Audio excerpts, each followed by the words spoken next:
Bonjour à tous et à tous. Merci de participer à ce témoignage technique organisé par le réseau Compost citoyen d'Auvergne-Rhône-Alpes. Je suis Maud Sicard, la coordinatrice. Et puis aujourd'hui, on accueille deux structures. Mathieu Vergniaud pour Espace Vert Opéra et puis Audrey Barbaza pour Brigade Nature. Et on va commencer avec une petite présentation sur un quart d'heure de la première structure, donc avec Mathieu et Eric. Et ensuite, on aura 5 minutes de questions. On pourra un peu échanger sur ce que vous faites. Et ensuite, on passera à Brigade Nature avec Audrey. Et pareil, quelques questions. Puis après, on pourra reprendre un peu une discussion tranquillement, comme on le fait aussi à la fin des témoignages techniques. Mathieu et Eric, eh bien, je vous laisse vous présenter et puis un peu présenter ce qui est Espace Vert de Opéra. Voilà. Et un peu, c'est quoi exactement votre structure? Alors, bonjour à tous, moi c'est Mathieu Vergniaud et je vous présente Eric Vinsonneau. Je suis moniteur à l'ESAT Opéra qui se situe à Quinga, dans le Puy-de-Dôme. Notre établissement, moi je vais vous présenter notre établissement et Eric vous présentera l'activité Espace Vert et puis aussi le compostage. On est un établissement qui représente plusieurs structures. Un ESAT, c'est un établissement d'aide pour la santé mentale. Et on permet à des personnes en situation de handicap de travailler. Donc voilà, dans différents ateliers. Nous, on représente l'atelier Espace Vert, où il y a 12 personnes en situation de handicap qui sont en activité chez nous. On a un atelier de mécanique, un atelier de peinture et de décapage, un atelier de sous-traitance, un atelier de maintien et hygiène des locaux et un atelier de blanchisserie. Voilà. Dans notre établissement, on a les repas sur place, ça peut être le matin, le petit déjeuner, le midi ou le soir, parce que nous avons des personnes qui vivent au quotidien dans l'établissement, puisque nous avons des foyers pour pouvoir accueillir toutes ces personnes.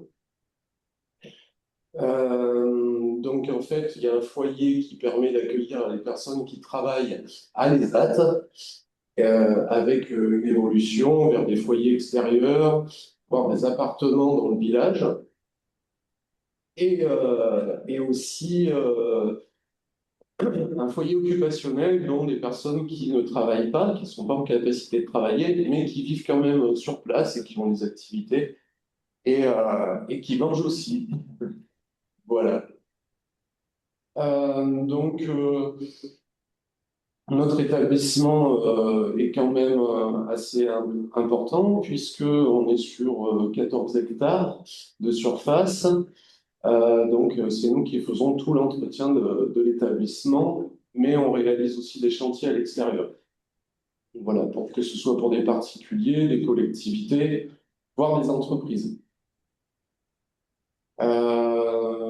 Nous sommes dans le compostage il y a combien? Une dizaine d'années maintenant?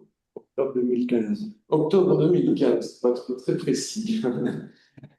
Voilà. Pour nous, c'était une obligation, mais on avait aussi la volonté de valoriser nos déchets et c'était inscrit dans un projet global qui nous permettait aussi de mieux manger et de moins jeter. Voilà. Concernant l'activité espace vert, je vais vous laisser Thierry qui va vous présenter un petit peu ce qu'on fait. Oui, on fait beaucoup de communes, la commune de Caya, on balaye le marché le mercredi après-midi et le vendredi matin. Et, on fait beaucoup de particuliers, oui, la tente, des broussaillards, on fait du taillage de haies, euh,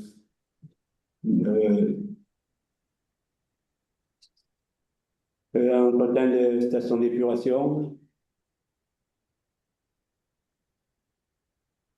du nettoyage de voirie, entretien de cimetière. Et donc, dans l'établissement, on organise le compostage pour tout l'établissement.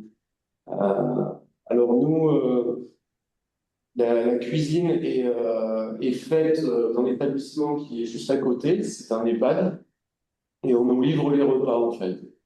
Et nous, compostons les retours des repas. Voilà, tous les déchets des repas.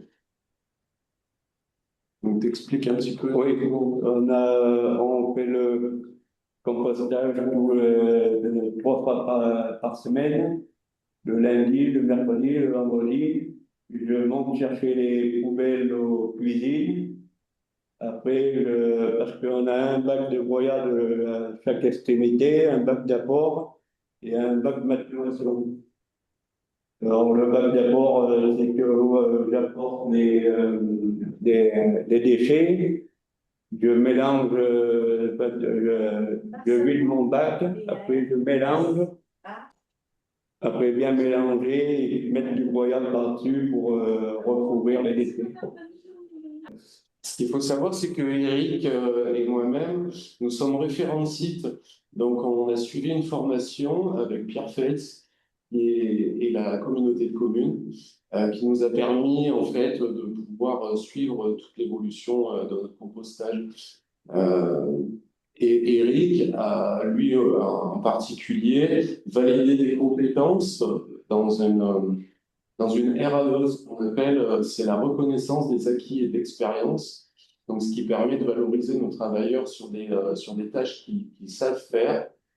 Et voilà, c'est un petit diplôme et chacun peut choisir une activité. Donc, Eric, lui, a choisi le compostage comme il était référencié, mais d'autres personnes peuvent choisir le débroussaillage, la tonte, c'est très varié. Donc voilà, c'est un peu comme si on passait un CAP, mais tout n'est pas représenté, on choisit uniquement une activité et qu'on valide et qui permet de s'ajouter au portefeuille à chaque fois qu'on a des nouvelles compétences qui arrivent. Voilà. Et bah super, merci. Je voulais savoir un petit peu aussi quel pouvait être votre lien donc, avec les collectivités à côté, parce que moi j'ai eu votre contact de la part de Émeric Tissot qui a Anvers-Livadroit-Forez. Et Ah du oui. coup, je voulais voir un petit peu quels étaient vos contacts, enfin comment ça avait un peu démarré ce projet avec eux. Est-ce qu'ils vous avaient aussi accompagné? Alors effectivement, ils nous ont beaucoup accompagnés au début. Ils ont déjà fait un inventaire de l'établissement, des besoins au niveau des repas, des quantités qu'on pouvait jeter à ce moment-là. Ils ont réévalué tout ça. Donc, à partir de là, on s'est rendu compte qu'il y avait des choses qui étaient très peu mangées et donc beaucoup jetées. Donc, on a arrêté de faire ce type de menu. Donc, on a limité le gaspillage. Et puis, ça nous a permis aussi de travailler au niveau des cuisines sur les différentes cuissons pour que ce soit plus accessible pour tous, en fait. Donc voilà, des cuissons longues et à basse température, par exemple, que la viande soit plus tendre. Donc, ils nous ont accompagnés sur ce point-là. Ensuite, sur la formation au niveau de la pratique du compostage. Puis sur le suivi du compostage, on remplit nos données régulièrement sur informatique et donc en temps et en heure, ils peuvent savoir à la communauté de communes, donc Émeric Tissot, peut savoir où on en est, si on a fait un retournement, si on a été chercher du broyat, si on en a produit. Voilà, toute opération est notée dans cet ordinateur et ça permet de chiffrer aussi les volumes qui sont compostés en temps et en heure. Ils nous ont aussi fourni les composteurs, qui sont des composteurs de 1200 litres. Et au début, ils nous ont accompagnés et suivis régulièrement pour voir si ça se passait bien. Et on a pu avoir des échanges avec d'autres établissements aussi et partager nos expériences et les retours, les difficultés des uns des autres, c'est très intéressant parce que selon les établissements et la façon de cuisiner, le compostage est plus ou moins différent en fait. Voilà, par exemple, dans un EHPAD, il y a beaucoup de mixés et la façon de composter est un petit peu différente. Voilà. Ce que je peux vous dire, c'est que par exemple, on a 150 personnes accueillies en moyenne et il y a à peu près 120 personnes, 120 agents voilà, qui s'occupent de tout ça entre l'accueil, l'administration, les cuisines, le service d'entretien, les moniteurs d'atelier, les éducateurs et le service de nuit aussi. Voilà, ce qui fait quand même pas mal de repas tous les jours. Ouais. On est à peu près, on s'était dit, à 200 repas jour environ. Voilà. Bah, merci beaucoup. Ah, vas-y, Iris, j'ai vu que tu avais enlevé ton micro, tu voulais peut-être poser une question. Euh, oui, alors moi aussi, j'entends pas très très bien là, il y a comme un écho, du coup c'est pas très clair, donc je sais pas si vous avez déjà répondu à ma question ou si vous avez déjà expliqué tout ça. Comment? Non, j'ai perdu le fil. Oui, c'était pour rejoindre Maud sur le lien avec les Comcom et savoir si au-delà de l'accompagnement, est-ce qu'il y avait possibilité pour votre établissement de d'être référent pour les sites de la Comcom ou enfin, voilà, c'était dans les tuyaux, si c'était quelque chose d'envisageable ou pas du tout. Alors, on n'est pas spécialement référent pour les sites de la Comcom, mais très régulièrement, ils nous contactent et font venir des groupes avec Pierre Fels qui viennent en fait se former et nous, on leur présente justement notre façon de travailler et, euh, et de composter et on explique ce qu'on fait. Et c'est vrai que ça les aide et puis ça leur permet de se rendre compte que c'est pas aussi compliqué que ça. Que si nous, on y arrive, il n'y a pas de raison que dans un milieu ordinaire, on n'y arrive pas. Voilà. Parfait. Vas-y, Merci. Valérie, tu voulais poser une question. Oui, moi j'avais une petite question pratique. Vous avez dit que vous preniez les déchets 3 fois par semaine. Et je voulais savoir dans quel contenant, puis où c'est qu'ils étaient stockés. Est-ce que ça avait été réfléchi tout ça au départ? Parce que apparemment c'est quelque chose qui les coince un peu des fois. Oui, alors, on a des bacs. Ces bacs sont à double fond. Si vous voulez, c'est le principe des poubelles qu'on fait rouler avec deux roues. Mais uniquement la partie haute est accessible et le fond est creux. Et ça, c'est pour pouvoir verser dans nos bacs, en fait, parce que sinon, c'est lourd. Ouais, voilà. Oui, alors en fait, nos bacs sont des poubelles. C'est les poubelles qu'on peut trouver un petit peu partout, avec deux roues et une poignée, et qu'on bascule et puis on tire. L'avantage qu'il y a sur ces bacs qui sont spécifiques pour le compostage, c'est qu'ils sont à double fond. Donc en fait, uniquement la partie haute est remplie de déchets et la partie basse est vide, ce qui nous permet de les basculer beaucoup plus facilement dans nos composteurs qui sont quand même un petit peu hauts et la charge est moins lourde. Voilà. Donc, comme il y a des roues, pour les transporter d'un endroit à l'autre, c'est simple. Voilà, il y a deux travailleurs qui partent et qui les font rouler en fait jusqu'à dans le lieu de compostage, puisque l'établissement est un petit peu grand et le lieu de compostage n'est pas juste à côté de des lieux de collecte. Donc, voilà. D'accord, merci. Vas-y, Iris. Ok. Merci pour ces infos. Du coup, juste pour être sûr d'avoir bien compris, vous collectez des biodéchets pour la Comcom et vous les compostez chez vous dans des bacs, c'est bien ça? Ou j'ai compris de travers? l'établissement qu'on composte. Alors effectivement, nous, on composte uniquement les déchets de notre établissement. D'accord. Ok. Les déchets, les retours de cuisine, en fait, des repas, voilà, les déchets de. Ouais. Donc, c'est pour la Comcom, en fait, ça leur évite les transports sur leur site de compostage. Et en même temps, c'est une obligation depuis quelques années quand même de composter dans les structures. Voilà. Oui, oui, c'est pas forcément facile à mettre en place, mais vous l'avez réussi, donc c'est chouette. Merci Ouais. beaucoup. N'hésite pas. Si Audrey, tu veux participer aussi, hein, n'hésite pas, hein, vraiment.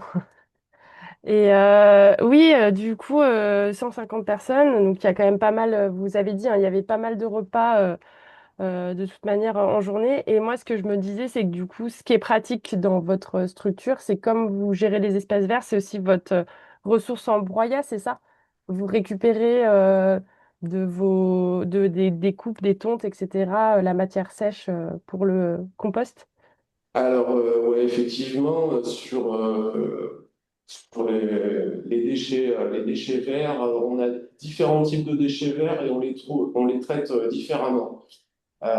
Donc, précisément pour le compost, on a besoin de broyats, de branches. Donc, tout au long de l'année sur nos chantiers, en fait, on récupère les branches qu'on taille. Alors, on les calibre pour que ce soit quand même un broyat intéressant. Après ça, c'est avec l'expérience et à force d'en faire, on a l'habitude. On le stocke toute l'année et on fait une campagne de broyage une fois par an à l'hiver. C'est là où on a le plus de temps.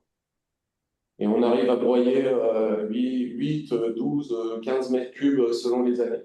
Voilà, qui nous permet ensuite d'alimenter nos composteurs, puisqu'il faut du structurant et des matières carbonées. Voilà, on a le broyat. Ensuite, sur nos chantiers, on récupère pas mal aussi de déchets de tonte. Donc ça, on ne composte pas dans nos composteurs, comme on peut voir sur la photo rondale. Je ne sais pas si tout le monde le voit. Ça, on le traite différemment. On a deux possibilités. Donc, on a une convention avec un maraîcher et une convention avec un agriculteur.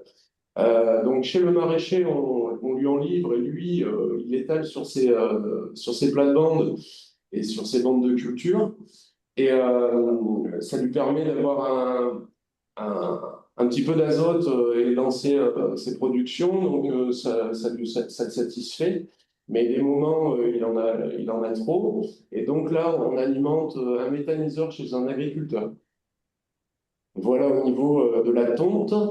Ensuite, on ramasse aussi beaucoup de feuilles à l'automne.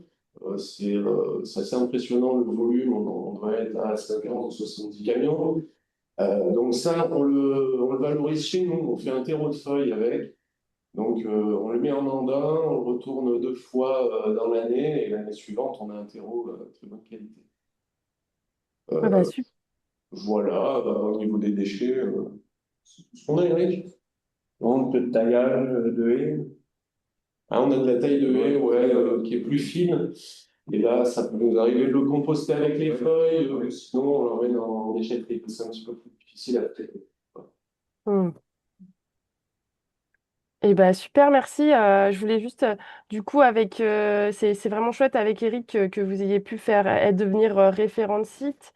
Vous continuez un petit peu à vous former sur ces éléments-là ou à avoir un contact avec d'autres structures enfin, Oui, oui, oui. Régulièrement, il y a des formations, et puis c'est évolutif, hein, comment on utilise le compost. Il y a plusieurs formations qui sont venues par la suite compléter les premières qu'on avait faites. très Et, bien. et effectivement, on est en lien avec d'autres établissements qui compostent aussi, tels que l'EHPAD, dont on a une direction commune et on est voisins. Enfin, il y a juste un mur qui nous sépare, donc on échange assez facilement. Et vu que Hmm. c'est eux qui nous fournissent les repas, on parle aussi avec les agents techniques qui compostent et on peut échanger sur les difficultés ou les besoins. Par exemple, peuvent avoir besoin de broyats. Nous, si on en a beaucoup, on peut leur en livrer. Et on peut aussi récupérer du compost que eux ont fait pour remettre chez nous. Enfin, donc voilà, il y a un réel échange. Valérie, tu avais une dernière question? Oui, du coup, le compost que vous produisez, ben, je crois que vous venez juste d'y répondre, vous l'utilisez chez vous, sur vos espaces verts à vous. Oui, il est utilisé sur site, mais on en produit quand même pas mal et on n'utilise pas tout. Donc, des travailleurs qui font du jardin peuvent aussi venir se servir. Trop bien, merci beaucoup. Et ben on va passer à Brigade Nature avec toi, Audrey, que tu nous fasses un peu ta présentation. Normalement, tu peux partager ton écran si c'est possible. Comme ça, tu vas nous dire. Donc là, on a vu la partie ESAT. Et du coup, on va voir quelle structure, toi, tu es dans quelle structure, toi, Audrey. Voilà. Hop. Est-ce que vous voyez bien la présentation? Oui, C'est ça a tout l'air bon? d'être bon. Parfait. Eh ben, bonjour à tous. Donc moi, c'est Audrey. Je suis commerciale à la menuiserie dans les Brigades Nature Rhône. Euh, donc on a plusieurs activités. On va voir un peu tout ça par la suite. Je vais vous présenter un peu tout ça. Donc nous, on est une association d'insertion par l'activité économique. Euh, basée dans le Rhône. Donc, on a été la première structure Brigade Nature. Et maintenant, on est une dizaine en France. Hop. Donc, on a créé l'association en 1992 dans l'Ouest lyonnais. Donc, à l'heure actuelle, là, l'association compte 33 chantiers. Donc, ça, c'est pour la partie espace vert, espace naturel. Et il y a deux ateliers, donc la menuiserie dans laquelle je suis en fait partie, et un atelier aussi, ce qu'on appelle logistique, de petites réparations et entretien de machines-outils, euh, et, euh, et qui emmène aussi des véhicules ou des outils sur les chantiers. On a du coup 210 équivalents temps plein, dont 152 salariés en insertion. Ça, c'est chaque année. Et on est une soixantaine de salariés permanents. Et on intervient du coup, donc ça, c'est plus la partie espace vert, mais sur 230 communes, en fait, sur tout le département du Rhône. Donc ça, c'est la zone d'intervention. Donc pour la partie espace vert, donc en fait, il y a des points de ramassage. Tous les encadrants techniques, en fait, qui encadrent les chantiers et les salariés, ont des points de ramassage du coup par zone à peu près. Euh, et donc, ils se retrouvent voilà, tous les matins autour de 7h30 pour aller ensuite sur les chantiers et c'est dispatché comme ça. Voilà, ils ont leur camion, leur brigade et du coup, ils peuvent un peu couvrir tout le territoire assez facilement comme ça. Donc à côté, on vous a mis du coup un peu nos partenaires principaux. Donc forcément le département du Rhône, la métropole de Lyon avec qui on travaille énormément, mais aussi quelques entreprises, les principales, voilà, des paysagistes, les campings Utopia pour la partie compostage, enfin composteur, la SNCF, voilà, avec qui on fait beaucoup d'entretiens. Alors, donc nous, on a une double mission. Donc, on fait, alors, ce que j'ai oublié de préciser, mais on fait partie du groupe SOS à l'heure actuelle. Très, très gros groupe présent en France et même dans le monde. Et en fait, on est filière transition écologique. Donc, on a des valeurs sociales d'accompagnement vers l'emploi, vers un emploi durable, en tout cas une solution euh, d'emploi durable ou de formation à la suite du passage chez nous. Et derrière, en fait, donc ça se traduit euh, par une découverte et cette insertion, cet accompagnement, en fait, se fait au travers de différents métiers. Donc, métier de la nature, entretien espace vert, espace naturel et la menuiserie. Donc, ça va être tout un parcours qui est fait. On est vraiment la première structure d'insertion, c'est-à-dire qu'en fait, on a des personnes très éloignées de l'emploi. Donc, le but, ça va être du coup d'accompagner ces personnes vers une sortie dite positive, donc de formation ou d'emploi longue durée. Et en fait, il va y avoir toute une démarche d'accompagnement pour permettre à ces personnes bah, voilà, d'avoir cette sortie positive à la clé. Et ça passe par ben, un accompagnement professionnel par le biais des encadrants techniques, où là, du coup, l'activité permet en fait de remettre un pied à l'étrier et de repermettre à ces personnes, voilà, bah, une remise en autonomie, un cadre de travail qui avait peut-être plus depuis un petit moment, des apprentissages aussi techniques, mais on est surtout sur des levées de frein à l'emploi et du coup bah, des apprentissages plus des savoir-être euh, au début, notamment, que des savoir-faire. Et après, il peut y avoir des spécialisations, des personnes qui effectivement sont intéressées par le côté espace vert et le côté menuiserie, et du coup qui ensuite partent sur une formation qualifiante ou certifiante à la clé. Mais le but, souvent, ils ont enfin, leur projet professionnel et en fait, le but, nous, c'est vraiment de leur remettre un pied à l'étrier. Et donc, pour ça, il y a aussi l'accompagnement socio-professionnel, donc grâce aux chargés d'insertion qui, là, les aident dans leur démarche administrative au niveau, c'est très, très large, au niveau logement, santé, voilà, la définition du projet professionnel, et pour arriver justement à la fin, voilà, à avoir soit une formation, soit bah, le mieux un CDI, et sinon CDD, intérim, mais au moins d'avoir quelque chose à la clé en sortant. Ou une autre structure d'insertion qui se rapproche un peu plus de l'entreprise, du milieu ordinaire. Donc voilà, en 2025, donc on a accompagné 400 salariés. La moyenne d'accompagnement, donc c'est à peu près 18 mois. 2600 actions d'accompagnement. Donc ça, c'est dedans rentre en compte en fait tous les accompagnements plutôt au niveau chargé d'insertion qui sont faits auprès des salariés. Donc ça concerne vraiment l'accompagnement au niveau administratif et puis tous les levées de frein en fait à l'emploi. Il y a des heures de formation aussi qui sont dispensées. Ça peut être du français langue étrangère, ça peut être l'accès du coup au permis de conduire. Ça peut être formation aussi. Bah, nous, du coup, on a mis en place là une formation au niveau des espaces verts. Euh, voilà. Et donc, du coup, on avait en 2025, fin 2025, un taux de sortie dynamique de 61%.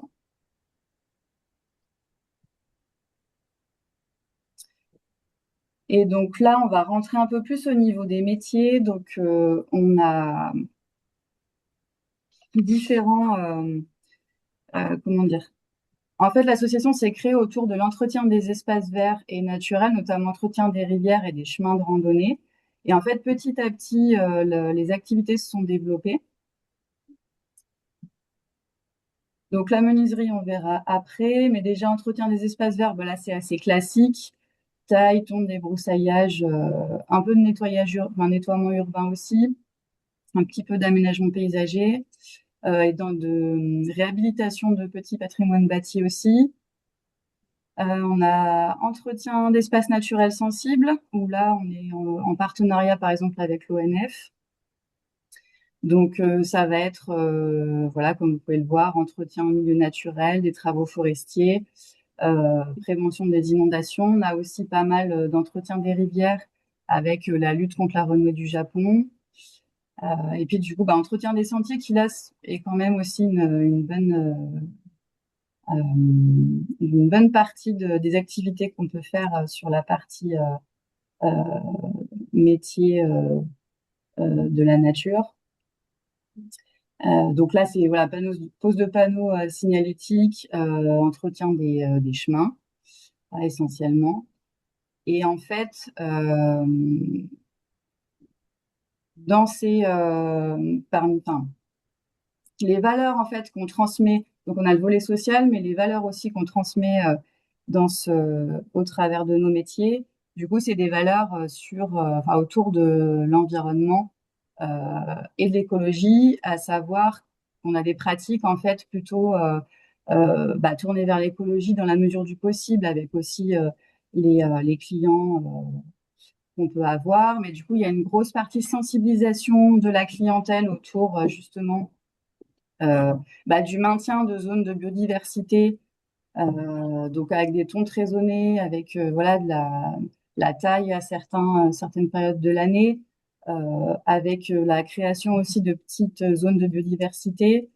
On a aussi de plus en plus des machines-outils électriques, un parc de véhicules électriques. Enfin voilà, du coup, on a mis en place pas mal de choses à ce niveau-là. Et on essaye aussi beaucoup de véhiculer auprès de nos clients. Et donc, pour la partie menuiserie, si on rentre un peu plus dans le vif du sujet à ce niveau-là, donc la menuiserie, elle a été créée en 2017, c'est un peu plus récent, c'est suite en fait à l'activité Espace Vert où il y a eu des demandes un petit peu des collectivités et des entreprises sur d'autres sujets comme ça démarrait sur le compostage et puis sur un peu des jardinières, ce genre de produits. Donc là, on a une équipe de fabrication, une équipe de livraison, installation et SAV. On a une vingtaine de salariés en insertion et l'avantage de la menuiserie, c'est qu'on a beaucoup plus de femmes que sur les autres équipes d'Espace Vert. Donc ça, c'est un super point pour la mixité. Donc on travaille beaucoup dessus. C'est un des sujets de l'association aussi, la mixité, d'arriver à, voilà, à faire venir plus de femmes dans ces métiers, enfin voilà, dans ces métiers. Et aussi, la particularité de la menuiserie, c'est qu'on a pas mal de seniors et de personnes qui sont enfin, proches de l'âge de la retraite. Mais du coup, ça permet d'avoir, en fait, la menuiserie permet d'avoir une structure en plus et du coup, d'être encore plus inclusif que sur voilà, les chantiers espace vert qui peuvent être un peu plus physiques ou avoir des contraintes horaires ou des contraintes qui permettent pas forcément d'arriver de toucher toute la population qu'on aimerait toucher dans l'accompagnement. Au niveau du savoir-faire, on est sur les mêmes valeurs, hein, que ce soit de l'insertion ou de l'environnement. Donc, on travaille uniquement avec du bois français et essentiellement local. Donc qui est classé PEFC, donc bois durable. On a du coup, pareil, une démarche éco-responsable qui est enfin proactive, à laquelle on réfléchit constamment pour l'améliorer. Donc là, par exemple, dans les composteurs, il n'y a pas hormis pour le conditionnement, en fait, on n'a pas de plastique. C'est uniquement bois métal et du coup on a fait un petit atelier aussi soudure pour faire nous-mêmes les U de nos composteurs, enfin pour la façade. Donc voilà, on va avoir et puis c'est pareil aussi pour le transport. On livre essentiellement du coup dans le département du Rhône et on a pu aussi un peu exporter par transporteur, mais là encore voilà. On essaye, dans la mesure du possible, en fait, de rationaliser un petit peu les livraisons, de remplir les camions. Enfin voilà, on essaye de s'arranger aussi avec les collectivités pour limiter les transports.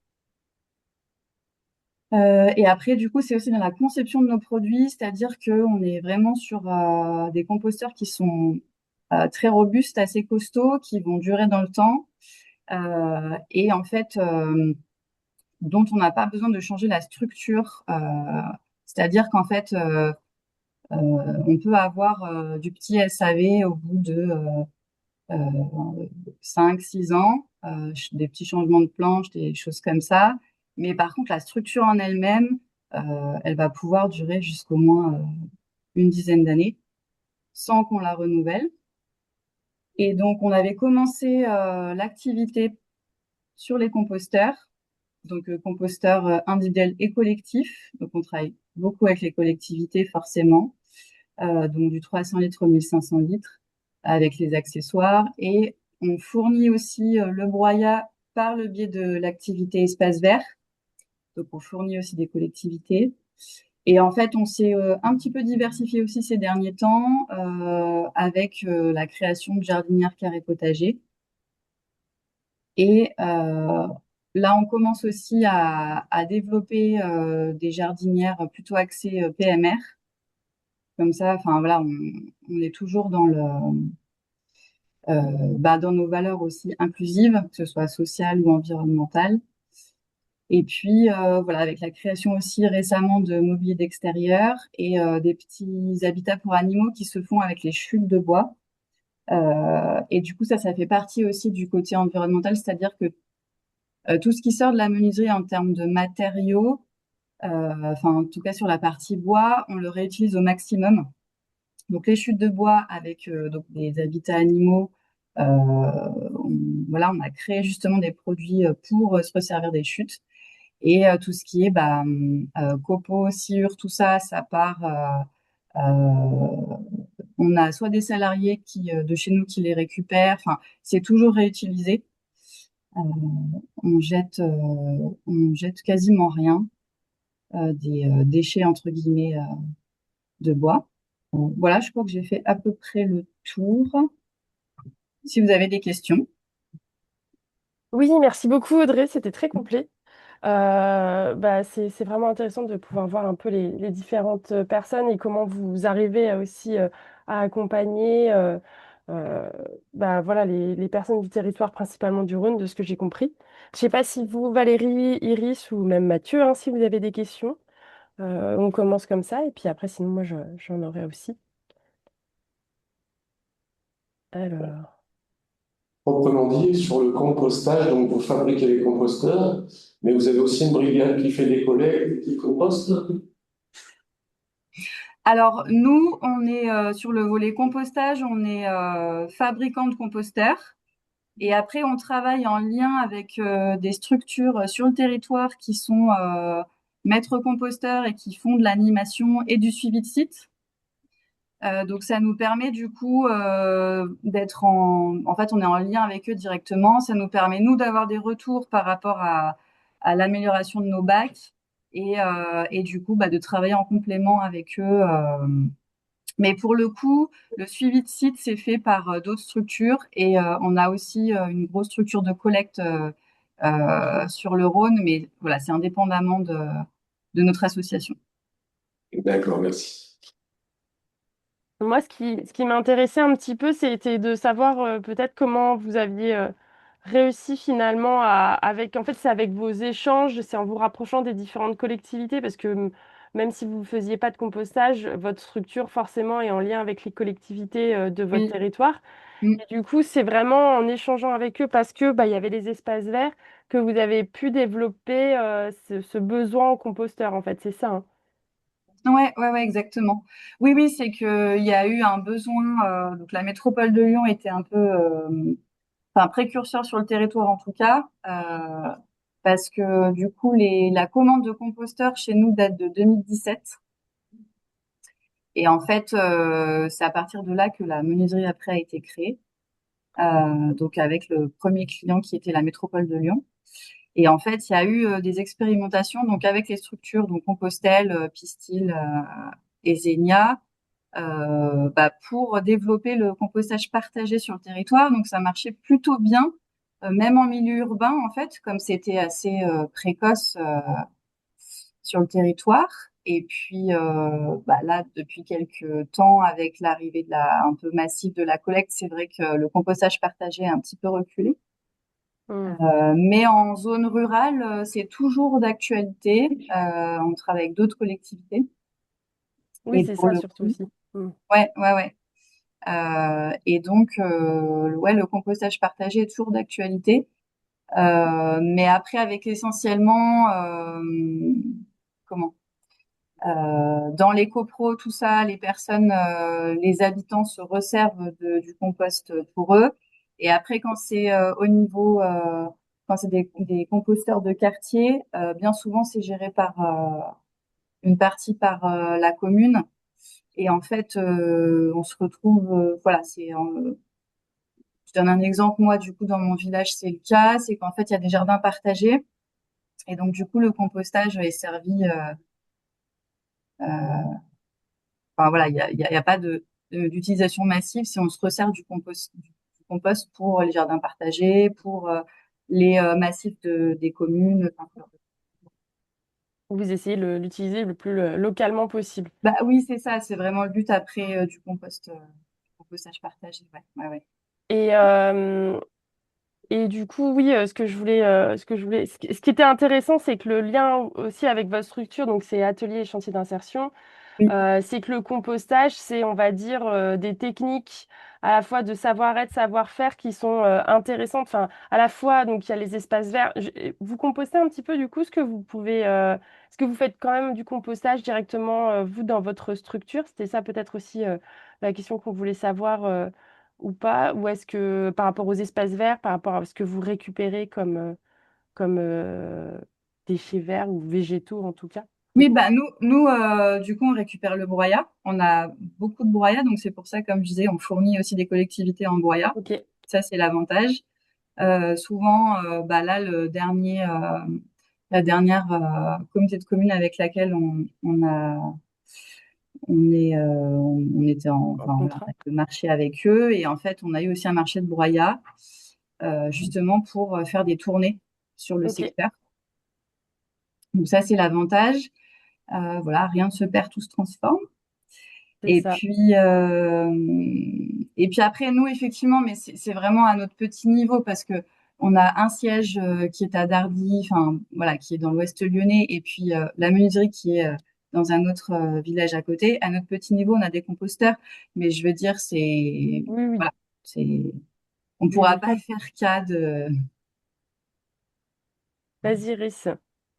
Oui, ça m'interpelle le partenariat ou la convention que vous avez avec les collectivités pour les fournir en broyat.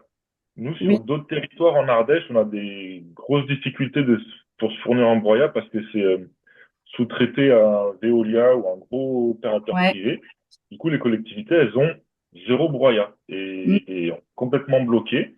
Du coup, ça m'intéresse de savoir bah, comment vous avez fait pour obtenir ce marché. Enfin voilà, un petit peu techniquement. Est-ce que c'est une convention? Est-ce que c'est pluriannuel?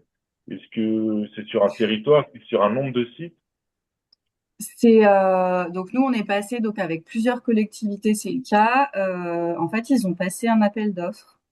On est en Ok, marché en fait carrément. avec eux. Donc Ok. c'est sur plusieurs années. C'est un an renouvelable, enfin comme les marchés des composteurs.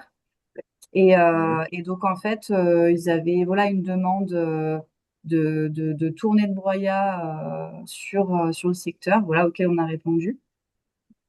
Mhm. Mais après, c'est plutôt nous qui avons un peu proposé la manière de fonctionner, parce que voilà, leur demande n'était pas forcément, enfin, était assez ouverte.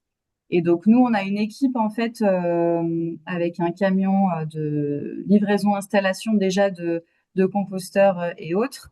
Et donc en fait, c'est eux qui se chargent de faire la tournée des bacs. Et donc ils s'organisent, voilà, l'encadrant technique s'organise. Et par contre, c'est géré aussi souvent via Logiprox, et Ouais. on reçoit directement des notifications qui sont traitées après par la collectivité, qui nous envoie les bons de commande liés aux notifications, et du coup, ça déclenche des tournées. Ça Ok. varie aussi en fonction de la collectivité. Soit ça passe comme ça, soit on sait que tous les mois et demi, pour d'autres collectivités, ça marche comme ça. On va faire une tournée. Alors, on utilise le même logiciel, Logiprox, pour tenir compte en fait de ce qu'on fait. Oui, bah, il est assez répandu, ouais, ouais. Allez. Oui, bah, c'est vrai que c'est pratique. Nous, ça nous permet d'avoir pour nous, c'est plus simple parce qu'en fait, on a la notification directement et pour les collectivités et les animateurs de sites de proximité, ça leur permet, voilà, de pouvoir suivre un peu en temps réel et de déclencher des demandes quand il faut d'avoir vraiment ce suivi plus en temps réel. Voilà. Mathieu, tu avais une autre question? Non, pas nécessairement. Non, Ok. non. Non, bah, moi, je trouvais ça vraiment intéressant, en tout cas, de pouvoir utiliser cette thématique du compostage, la création des composteurs, du coup, pour transmettre des compétences et des connaissances donc aux personnes que vous accompagnez. Parce que c'est vrai qu'il y a ce côté, mais même aussi Mathieu, hein, pour le coup, pour vous, j'ai l'impression que c'est des gestes qui sont à la fois simples, mais à la fois aussi techniques et qui sont assez faciles pas forcément facile à transmettre, mais qui en tout cas amène à pouvoir aussi pouvoir être utilisé dans d'autres thématiques ou enfin en tout cas voilà, je trouve ça aussi intéressant dans le côté aussi atelier menuiserie qu'on commence avec des bacs à composteur qui ont l'air simples peut-être comme ça, mais aussi où vous avez fait vraiment une réflexion au fur et à mesure sur quel est le besoin des collectivités, comment on rend ça peut-être plus solide, etc et comment on arrive à transmettre la compétence, la connaissance du bois via ces ateliers. Donc, très intéressant sur ça, je pense. Et oui, du coup, et ça, c'est, comme tu dis aussi, Audrey, ça ouvre à, euh, enfin, en tout cas, pour les femmes, il y a plus de personnes, enfin, c'est plus diversifié au niveau des personnes que vous arrivez à accompagner via ce type de chantier-là. Oui, oui, oui, tout à fait. Ben, c'est vrai que c'est le vrai avantage de la menuiserie, c'est qu'on peut accompagner d'autres personnes. On peut élargir du coup l'accompagnement. Mm. Très bien. Eh ben, merci beaucoup. Je ne sais pas si vous avez d'autres questions. Je pense que de toute façon, je vais bien transmettre vos contacts aux différentes personnes concernées et puis essayer de renvoyer vers les collectivités aussi qui sont proches de vos territoires. Bon, après, je pense que Opéra, vous êtes aussi bien connu. Si vous avez bien travaillé avec les collectivités de votre coin, vous devez être assez bien connu aussi sur le territoire, si je ne me trompe pas. Ok, oui. Ok, oui. Trop de sollicitations déjà. On voit pas mal de monde, ouais, on a souvent des coups de fil. Eh ben, merci en tout cas d'avoir accepté de faire ce témoignage technique et de vous faire connaître un peu plus dans la région Auvergne-Rhône-Alpes. Et Iris, tu as encore une question, vas-y, je t'en prie. Oui, c'est juste une petite question technique pour les composteurs, parce que nous aussi, on a un ESAT ici qui fabrique les composteurs voilà, pour les composteurs de quartier, pour les Comcom. Mhm. Et, je voulais savoir si, enfin, les façades de vos composteurs, si c'était des planches qui s'enlevaient ou c'était des façades entières. On cherche un petit peu à améliorer le process. Voilà, du coup, je voulais savoir, vous, quel était votre système, votre modèle. Nous, on est sur un U métallique avec des planches en façade. Ouais, On est ouais, je crois que parti c'est bien. là-dessus parce que c'est plus accessible. En tout cas, des retours qu'on a, c'est assez accessible. La Ok, façade, elle est légère, elle bouge pas dans le temps, ou très peu. Au niveau SAV, s'il y a besoin de changer une planche, il y a juste une planche à changer assez facilement. Et en fait, même enfin moi je le fais avec mon fils de 6 ans, hein, même sur des 1000 litres ou des 1500 litres, il enlève la planche. Enfin ok, ouais, ouais, c'est pratique. Donc oui, super. toutes les planches s'enlèvent en fait en les faisant coulisser, c'est ça? Ouais, c'est ça. Voilà, Très bien, ok, au top, très bien, merci très beaucoup. bien. Merci à vous. Merci à vous d'avoir pris ce temps, cette heure de témoignage. C'est vraiment important qu'on puisse avoir ces échanges-là. Donc, et puis merci à Valérie et Iris d'être venus vous écouter. Bon, merci Merci. Merci beaucoup beaucoup. hein, pour tout ça. Merci Merci à vous. pour l'organisation. Je t'en prie. Et puis au besoin, on se revoit bientôt.